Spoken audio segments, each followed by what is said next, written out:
We're baking sweet potato halves simply and easily in an air fryer or oven. They take half the time as a full sweet potato and are crispy on the outside and soft on the inside. Hello, my name is Nicole Bonilla, and if you love healthier recipes to our favorite foods, then you are in the right place. To bake our sweet potato, we're going to start with a sweet potato. And if you have the option, I found that the shorter and chunkier sweet potatoes work best. So I already rinsed it off and then dried it with a towel. And I want to cut it in half as equally as I can.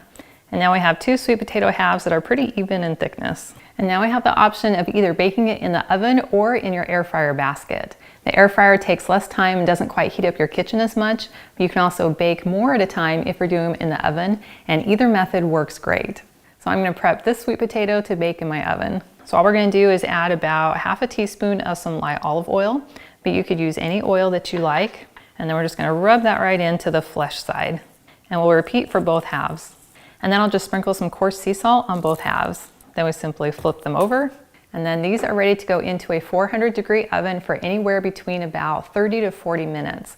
And you'll know they're done when they're fork tender. Now here's the sweet potatoes that I baked in my air fryer.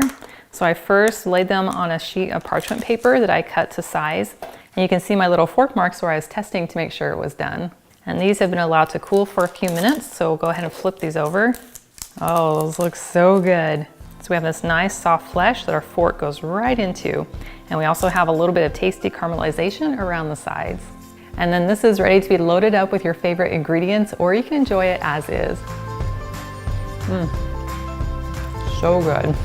Well, thank you so much for hanging out with me for this easy recipe. If you'd like the full recipe, you can click on the link in the description below, which will take you to my website, gentletummy.com. And I also invite you to like and subscribe to my channel if you haven't already. And I can't wait to have you hang out with me again in my kitchen.